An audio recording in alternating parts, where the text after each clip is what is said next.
안녕하십니까. 세상 읽어주는 남자 이상훈입니다. 오늘은 답답한 인텔이란 주제로 한 말씀 드리겠습니다.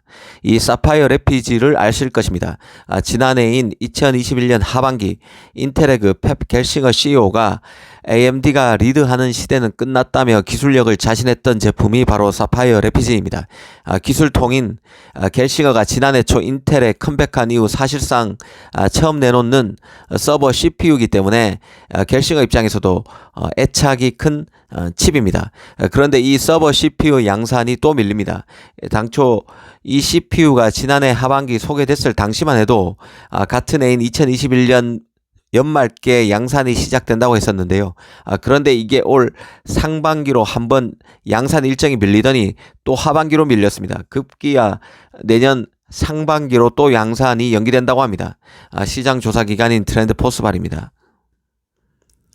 이 문제는 이 서버 CPU가 적용되는 노드입니다.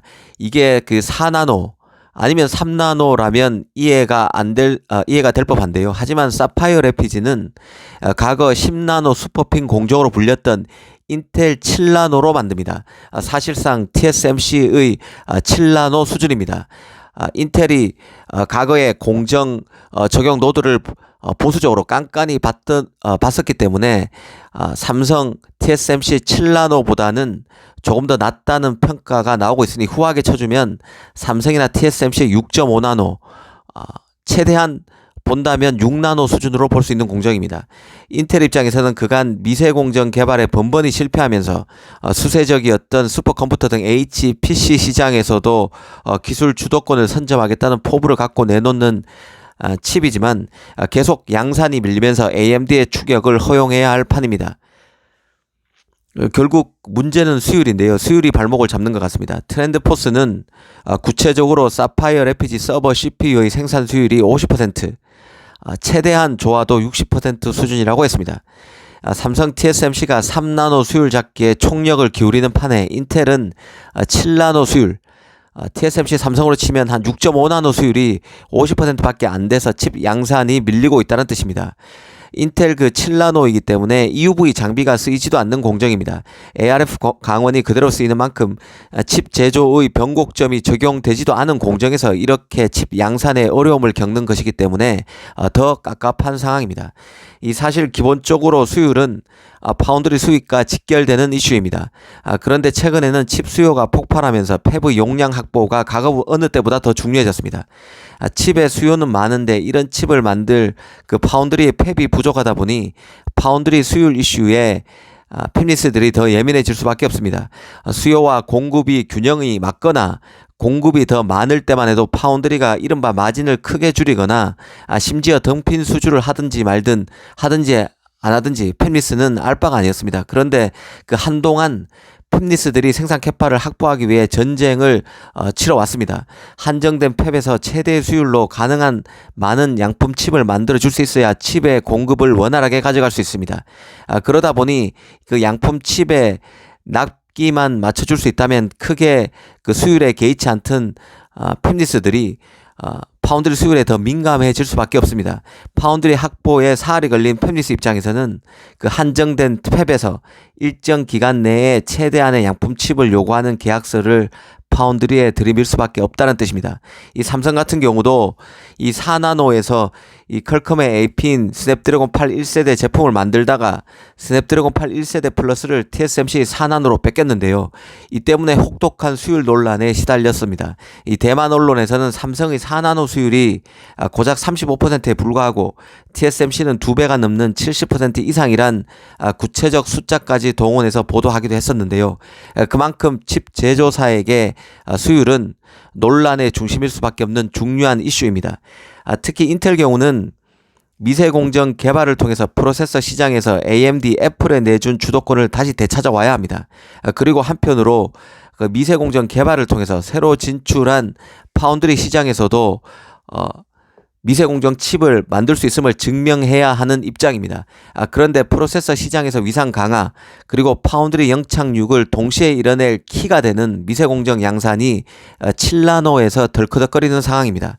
이 때문에 지금 AMD가 서버 CPU 시장에서 치고 올라오고 있습니다. AMD는 TSMC를 통해서 5나노 CPU까지 내놓은 상태입니다. 그 X86 기반 CPU 서버는 인텔이 사실상 100% 가까이 장악해 왔던 시장인데요. AMD는 작년인 2021년 3분기 처음 분기 점유율 10%대를 기록한 데 이어서 올해는 15%, 내년에는 20% 중반까지 점유율이 치고 올라갈 수 있을 것이라는 예상이 나오고 있습니다.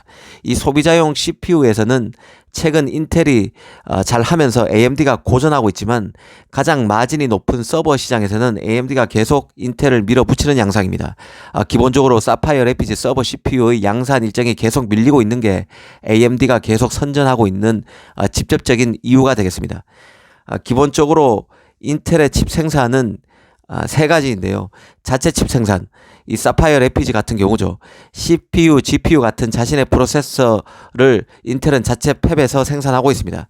그 다음이 앞으로 하게 될 파운드리 사업이고, 마지막이 자신의 칩을 모두 자신의 팹에서 만들 수 없기에 일부 칩을 파운드리, 외부 파운드리, TSMC나 삼성의 외주화에서 맡기는 물량이 있습니다. 이 삼성과 경쟁하게 되는 분야는 파운드리 분야입니다. 나머지는 그 인텔의 자체 칩 제작과 칩 외주화는 삼성이 모두 수혜를 보는 측면이 있는데요. 이번에 또 내년 상반기로 양산이 연기된 사파이어 래피드 같은 경우는 인텔이 DDR5 D램을 지원하는 서버용 CPU입니다. 메모리 업계 기대감이 컸었는데요. 사파이어 래피드 양산이 또 밀리면서 삼성 입장에서는 최신 D램의 상용화가 또 연기되는 것으로 봐야 합니다. 서버 업계 투자가 미뤄질 가능성이 커졌다는 뜻입니다. 다만 그 서버 CPU를 자신의 팹에서 제대로 양산하지 못하면서 파운드리 경쟁사로서 인텔의 역량은 또 약해지는 것으로 봐야 할 것입니다. 이는 또 또다시 인텔이 최신 칩을 정말 자신이 스스로 만들어낼 수 있을까 하는 근원적 질문을 하게 됩니다. 실제로 인텔 그 미티어 레이크 CPU 같은 경우는 5나노와 6나노에서 만들어지는데요. 상당 부분의 그 칩 다이가 TSMC에서 만들어집니다. 사실상 첨단 미세공정 같은 경우는 인텔이 칩 양산을 못하는 상황이라 이미 다른 팹리스가 없으면, 다른 파운드리가 없으면 첨단 칩을 만들 수 없는 상황까지 왔습니다. 이 때문에 계속 인텔이 정말 종합 반도체로 남을 수 있을까 하는 예상을 이전에 계속 나왔던 얘기인데요. 이번에 또다시 사파이어 래피드 7나노 공정으로 만드는 사파이어 래피드 양산이 또 밀리면서 이런 근원적 질문이 나올 수밖에 없는 상황입니다. 미국 정부의 전폭적 지지 그리고 인텔의 개혁 의지가 있더라도 실제 미세공정 개발에서 성과가 나지 않게 되면 결국 인텔은 파운드리 사업을 하더라도 최신 칩에 있어서만큼은 모두 외부 팹에 맡게 하는 팹리스로 전향할 수밖에 없습니다. 이 파운드리 사업을 하더라도 이류 파운드리로서 경쟁할 수밖에 없다는 뜻이죠. 최신 칩을 못 만드니까 글로벌 파운드리 UMC 정도 수준에서 칩을 만들 수밖에 없다는 뜻입니다. 갤싱어는 이런 시나리오는 절대 없다는 입장을 계속 고수하고 있습니다. 앞으로 인텔의 행보를 잘 지켜봐야 한다는 생각입니다. 감사합니다.